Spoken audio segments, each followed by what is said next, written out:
Armor is a complex system in Escape from Tarkov, so in an effort to synthesize this information into a form that's more easily consumable, these videos will be released to help the community make a more informed decision when choosing armor in Tarkov. This will be the first iteration of testing real-time armor performance, testing factors like single versus double layer, bugs and unintentional performance, plate destruction, slugs versus pellets, and all the above for helmets as well. To summarize the results, penetration is still king, and you should always go for the highest penetration that you can. The extra damage bug also still happens for double layered armor if you are wearing a plate. Tarkov's armor system is special because there are many factors that contribute to the effectiveness of an armor. The material type, armor level, body coverage, ricochet chance for helmets, and more can make a piece of armor more effective than the rest. To start off with some background, an item of equipment can have an armor level that ranges from 1 to 6, with 0 providing no protection at all, and level 6 providing the protection from the majority of bullets, bar a handful of very rare ones. You can also usually apply extra armoring, like adding plates for both the body armor and helmets. The extra armor now acts as another layer that the opponent will have to break through in order to get to your fleshy body. The armor in practice should provide damage reduction until it reaches 0 durability, and the number turns red. It's accepted by a lot of people that getting higher end armor and having multiple layers often leads to higher survival chances, but the trade-off is that more and better armor also comes at a higher monetary cost. The question we hope to answer by the end is what is worth using and what you're better off staying away from. In other words, will this added extra protection provide any significant difference, or is the extra cost unjustified? We will also accept a lot of the wiki's values as true going forward, meaning assuming we accept all the values on the wiki as a fact, we will use this info as a baseline or for corroboration. Lastly, to be transparent, in order to make testing less time consuming and tedious, all testing was done in FICA, running Tarkov version 0.16.6.0.36679 around the 2nd of June 2025. For our experimentation, the idea is that we will test a variety of armors using level 5 plates as our control variable for armor, and for helmets, we test on a variety of commonly used helmets and plates protection. These tests are put up against a selection of bullet penetrations, being 10, 20, 30, 40, 50, 60, 70, and 80. For the plate destruction, we increment these penetration values by 5 to provide a more refined difference in penetration values against armor. We continue to shoot until the plate is zeroed out and can no longer provide protection.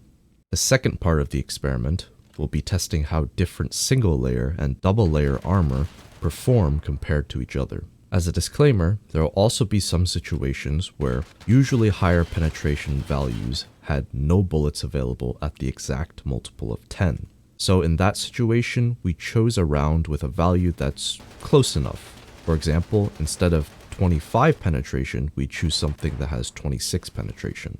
And for the fourth section, we will be delving into the leg meta versus penetration discussion. And lastly, a small segment on shotgun slugs versus darts and buckshot, as well as the Pirahna versus Flechette conundrum. Unfortunately, there are still a lot of game-breaking bugs in Tarkov. What I found out in testing is that usually lower pen rounds like LRNPC have a higher fragmentation chance and therefore higher light and heavy bleed chance, usually in the 30 to 40% range. On first glance, even when hitting the thorax covered by body armor, it appears as if the bullet fragments can travel to other body parts, usually destroying the arm from full health. It could be this situation, or the possibility that the arm is being hit by the bullet and travels through the arm into the plate, still dealing damage to the armor. That would explain the plate damage and the instantly destroyed arm, as well as the uniformly distributed bleed over damage that is consistent with distributing damage received by a blacked limb. It does seem to be a case of accidentally hitting the arm, because if you fire square at the plate, leaving no room for accidentally hitting the arm, this supposed fragmentation almost never occurs. This means we can safely assume we were just accidentally hitting the arm hitbox. This in itself is not exactly a bug, but the arm hitbox might be a little larger than what visually appears and could be unintentional, and it should be adjusted. This other bug that happens is a lot more detrimental to everyday play, and it's that sometimes bullets do more damage when you have plate armor. When I zeroed out the plate, testing showed that level 2 soft armor from the Osprey doesn't seem to stop even 7 penetration LRNPC. It even doesn't work with level 3 soft armor with the ANA M2 armored rig, or even on a single layer. It does a lot more damage than what it actually has listed when going through a plate. For example, LRNPC with the Osprey goes down to 12 from a full 85 out of 85 thorax, which is a lot more than the normal 66 damage. This bug was also replicated using SP bullets from the 545x39 caliber, where the normal damage is 67, but it fully kills you when at a full 85 health. If your plate is not zeroed out, this doesn't happen nearly as frequently, but it is still possible. You can also find situations of this happening to other people. For example, this clip of the Burnt Peanut, he has 2 plates in his Tasmanian plate carrier. This armored rig only has 2 plates as armor, no under armor. He is killed by T-46M at 137.52, which is 41 penetration and 82 flesh. You can check earlier that he has full health in this situation. Even assuming that those plates are level 3, there should not be enough damage to instantly kill unless there's bullet fragmentation. It is up to you to believe if fragmentation happened or not, because it should not be very common, or at the very least it should not be happening this frequently. In other words, at the bare minimum, he would have needed to have been hit twice to be killed in the thorax. This behavior is also seen with helmets. Later on, we will test the Fast MT with a level 5 slap plate. But once the slap plate is gone and the Luger CCI can get through the plate, even when the underneath armor is level 4, which should be fully capable of blocking Luger CCI, which is only 10 penetration. But regardless of what is supposed to happen, this bug still lets the Luger CCI instant kill the PMC when the underneath helmet armor is at full health. Lastly, something that came to light when testing the level 4 applique on the Cayman helmet is that even when the applique becomes zeroed out, it still continues to block damage for a few more shots, which it should be incapable of doing because the number becomes red, which signals that the armor is completely out of hit points and can no longer provide protection. And in this scenario, when the applique is zeroed out, even your normal level 3 helmet underneath does not take any extra damage. Eventually, you'll start to take more damage and be capable of being killed. This is likely a visual bug with displaying the numbers correctly because the Cayman only lasts a little longer after the applique gets zeroed out.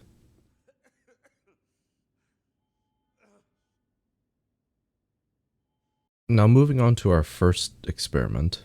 So for armor damage, on paper, the higher the penetration value is, the higher the armor damage. An example I could give to visualize this concept is 545, 7 and 40, which has 55 damage and 42 penetration, and 45% armor damage.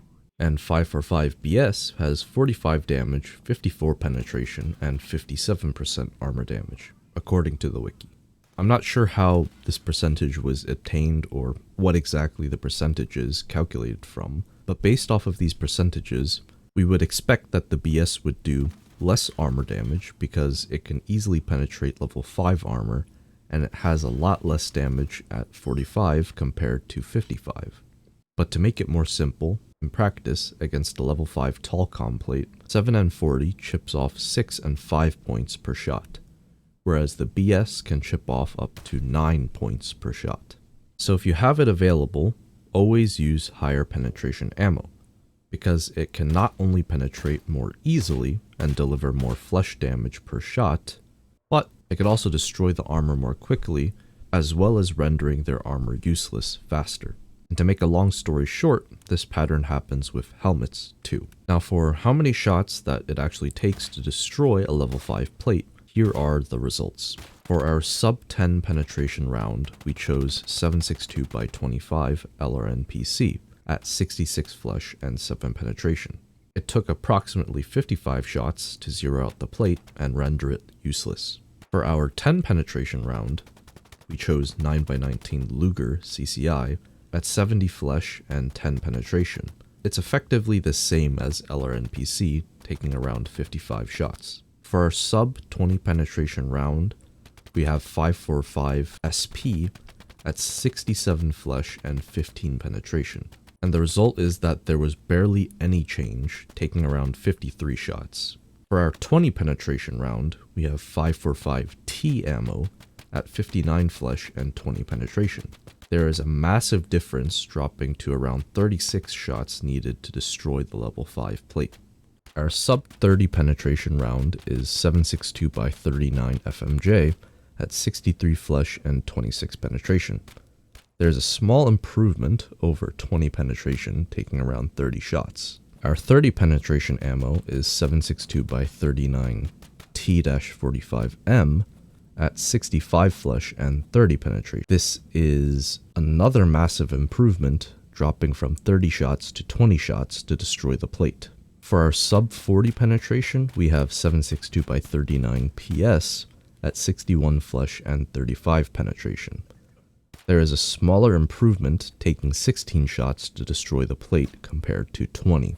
The 40 penetration round is 50 FMJ at 85 flesh, 40 penetration.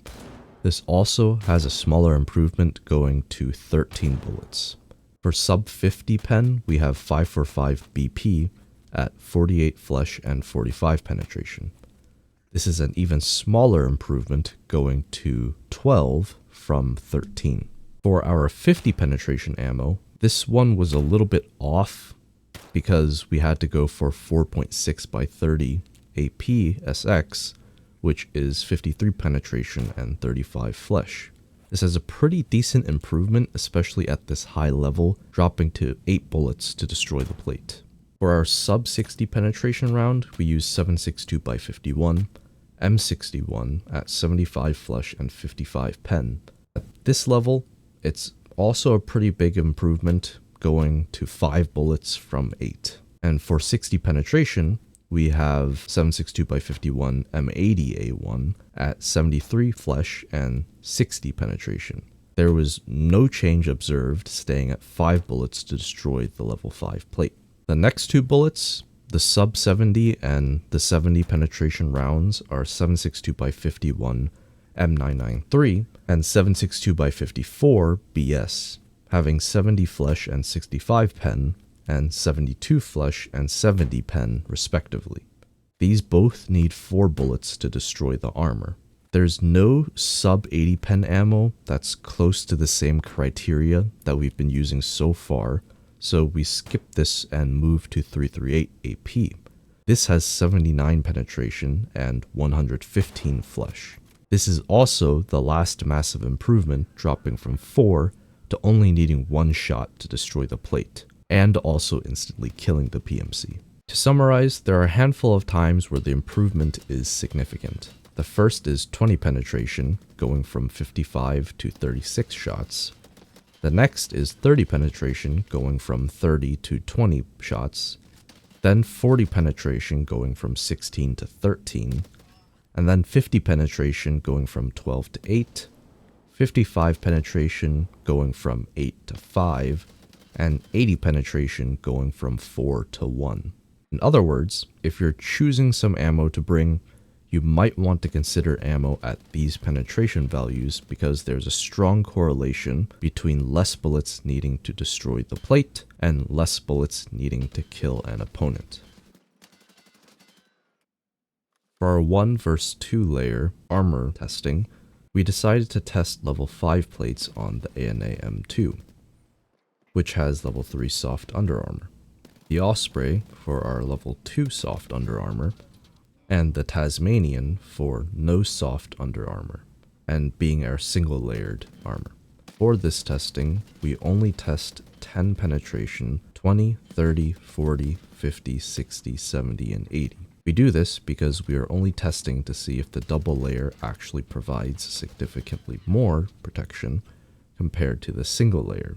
We do not need the minutiae of the previous section. Also, for this and the next section, the bullet counts this time include the kill shots, so if the armor stops 9 bullets, then the 10th would be the kill shot, and that would be what we put in the dataset. For this section, the objective is to see how many more shots can these 3 categories of protection provide you given a level 5 plate. In other words, how much better are they compared to each other? The testing showed that for lower penetration rounds, like 20 penetration and below, double layer outperformed single layer by a large margin, stopping at about 10 bullets more than the single layer. At 10 penetration, 9x19 CCI takes about 51 bullets for both the ANA and the Osprey. For the Tasmanian, it is much worse, only taking 37 bullets to end a PMC. Going one level higher, we have 545 T ammo. It takes 48 bullets for both the ANA and the Osprey, and for the Tasmanian, it drops to 37. Still not very good compared to the double layered rigs. This trend continues for higher penetration ammo in the 30 plus and above range. The 7.62x39 T-45M at 30 penetration takes approximately 18 bullets to get through the ANA. For the Osprey, it jumped between 15 and 17, so slightly worse but not by much. And the Tasmanian is the worst, consistently taking 14 shots. Moving on to 50 FMJ coming out of the Desert Eagle at 40 penetration, a similar pattern occurs with the ANA taking the most shots at 7, and the Osprey bouncing between 6 and 7, and the Tasman taking about 5 shots. Since we're testing against level 5 armor, all the rounds at 50 penetration and above only takes 2 shots, except for the APSX, because they effectively ignore the armor. So if you wanted to make absolute sure you punch through any armor, including level 6, you should run ammo that has 60 penetration or above, meaning you want to use a Golnik, M993, M80A1, SNB, BS, or 338 AP. We used APSX at 53 penetration for our 50 pen test, which has only 35 flesh. So it takes a little longer to kill, but it still ignores the armor. With the ANA, it jumps from 5 to 3 shots. The Osprey also jumps from 4 to 3 shots, and the Tasmanian consistently takes 3 shots. And as mentioned before, all ammo rated level 6 and above, meaning 60 penetration and above, pass through the armor, basically acting as if it wasn't there. M80A1 only takes 2 shots for all the armors at 60 penetration. 7.62x54 BS takes 2 shots at 70 penetration, and 338 Lapua takes 2 shots as well at 79 penetration, which is the closest to 80 pen we could get, but it can definitely one-shot if you're lucky. The end results were that the higher penetration rounds, meaning 30 plus penetration, have more variability in their bullets needed in order to kill someone. The level 3 soft armor often protects you a little more, typically 1 or 2 bullets more than the level 2 soft armor. And the level 2 can sometimes protect you the same amount as the level 3, but it does this less frequently. The level 2 soft armor also sometimes performs just as poorly as the single layer, meaning the Tasmanian, but that also just depends on luck. And the single layer, without a shadow of a doubt, consistently performs the worst out of all of them. Typically, armor with level 2 soft armor, or none, costs significantly less than what a level 3 would cost. Level 3s usually have a starting cost of about 100,000 rubles, and anything below that, meaning your level 2s and your no soft underarmor, run about 40 to 80k rubles. So unless you're strapped for rubles, you can get some level 3 armor for not that much more money. Now as for the helmet section of 1 layer versus 2 layer armor, it's more or less the same story. Double layers provide a lot more protection than single layers. We tested it on the U-Lock, the Fast MT with a slap plate, and the Cayman plus the Applique, as well as a Ratnik. The added armor provided an extra layer of protection that stopped a lot more bullets compared to the single layered helmets. Anything below 20 penetration takes double digits to destroy most of the helmets, except for the Ratnik. For Luger CCI, which again has 10 penetration, and using it against the U-Lock, it took around 22 shots to get through. The Fast MT was a little more varied, having a range of 31 to 43, and the Cayman took 46 shots.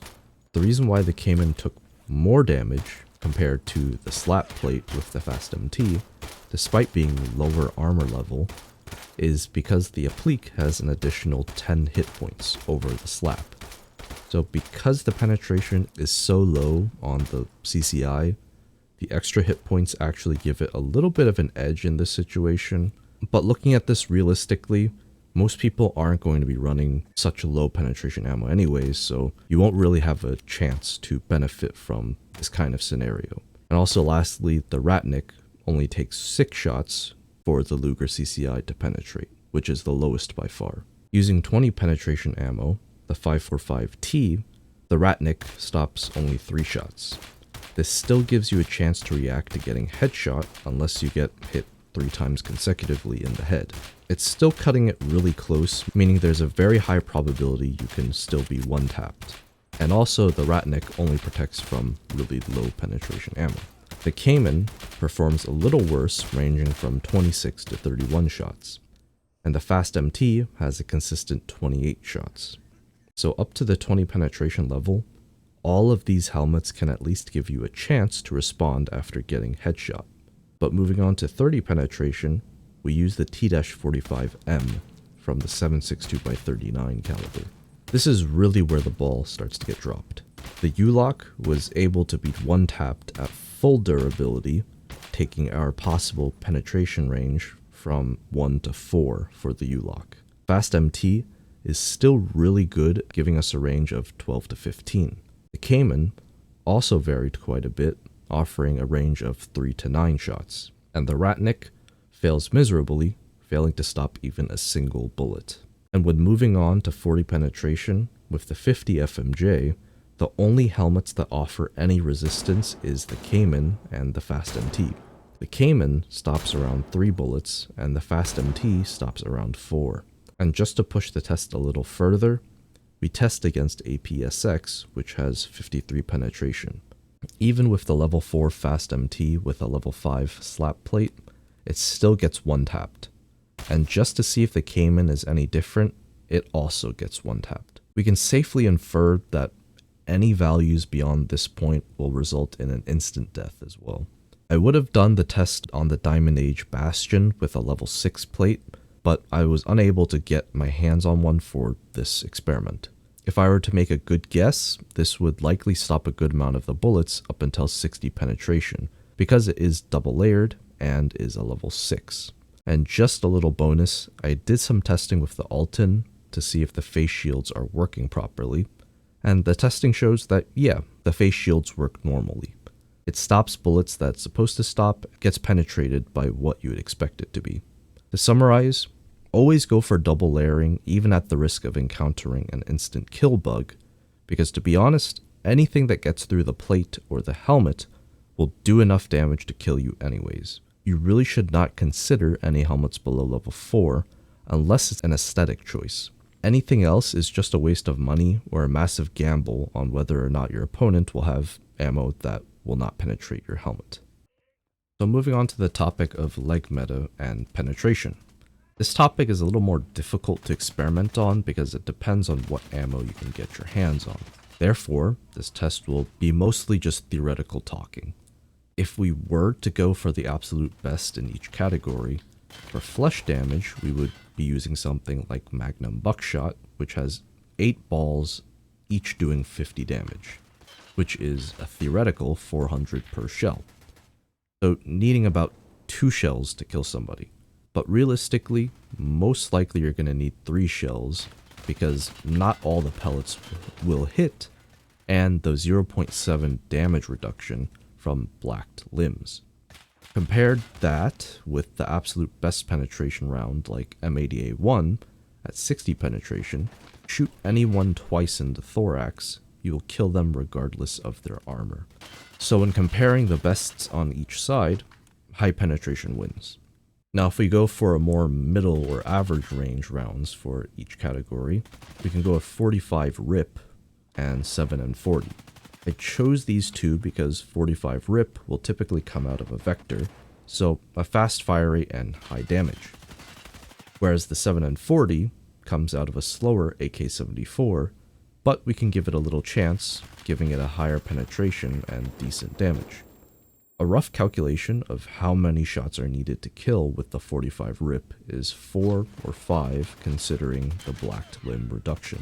And with 7 and 40, it really depends on armor, but if you were to go against a level 4 helmet, which you would typically aim for using a weapon like this, you could theoretically instantly kill someone if you land a headshot.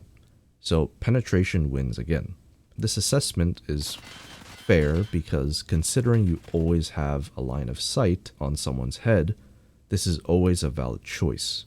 For 45 RIP, you would need to hit the bare face, and you also won't always see your opponent's legs if they're behind cover. And for the lower end rounds, the same story repeats. Now for the last topic, we're going to go over slugs versus pellets and flechette versus piranha. One question I often ask myself when I started using shotguns is, what kind of shell is worth using? Slugs get a bad rap because you need to hit your shots in order to get a kill. But a good way to get around this is accuracy by volume. Get a shotgun with a large mag capacity, like Saiga 12 with a drum mag, and you can load it up with high flesh damage slugs, preferably RIP because it does the highest amount of flesh damage. And then, if you see someone, you can spam fire at their legs and put them down quite easily. You just need 3 to 4 slugs to land a kill. And even if you don't kill them in the first exchange, you have maimed them enough to where they will hesitate and hold off on being aggressive in the fight. At this point, you can either choose to run or finish them off. However, buckshot shells, like the Magnum Buckshot, are still good because of the insane potential damage of 400 HP. Even 6.5 Express can potentially do 315 damage, but considering the blacked limb reduction, that's usually closer to 220 damage most of the time. And for Magnum Buckshot, that's closer to 280, which is still a lot, but that's only if all of your pellets hit. So if you're going to do this, make sure you can close the distance on your opponent so that more pellets can land. As for the flechette and piranha, the principle is the same for the buckshots. You want to make as many hits as possible, but this time you're usually trying to destroy the armor instead of going for something like leg meta. Another thing about flechette and piranha is that they're both penetration type shells, and try to destroy the armor. But flechette has better penetration per dart, and the other has more darts. In a head-to-head comparison, meaning only going for armor penetration, they are effectively the same. When going up against a level 5 Talcom in a level 2 Osprey rig, the flechette outperforms the piranha, killing in about 4 to 5 shells, compared to the piranha, which takes about 5 or 6. But another thing that people might want to consider is going for headshots. So since the piranha has 2 more darts compared to flechette, the idea is that it should have a better chance of getting a headshot kill. Keep in mind, for both flechette and piranha, 1 dart only does 27 damage, which is not enough for a 1-tap if only 1 dart hits the head. To get a realistic scenario, we make our PMC stand about 15 meters away, and we will try to land a headshot. I'm wearing a U-lock, so With Piranha, I was able to get 2 shells off, and that was enough to one tap at 15 meters. It might still be viable at 20 meters, but anything beyond that is starting to push the limits of luck. As for some conclusions and potential future alterations I could make, I don't have the actual probabilities, but in the future, maybe I'll try to get the counts with a larger sample size. This way, it would be a lot more accurate and represent the real game performance as much as possible. Another improvement I could have made in hindsight is the distance plays a role in penetration. So if I made the distance all constant, like at 15 meters for example, maybe that could affect the results too.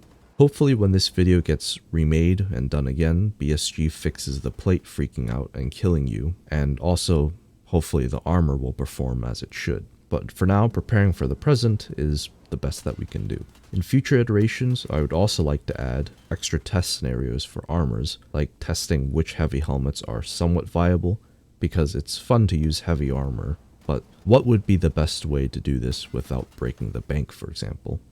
It's been a long time since my last video because I was originally planning to make a video on default loadouts in Arena, but then I shifted to this idea a month or 2 ago. This, combined with just being a little busy recently, delayed this video even further. I'm not asking for any pity, I just want to update you guys on the situation. On other news, if you're feeling generous, I started a Patreon and a Ko-fi if you want to support the channel financially. But if you have any suggestions, remember to feel free to comment them below. And as always, thank you for watching, take care, and I hope this information was helpful to you.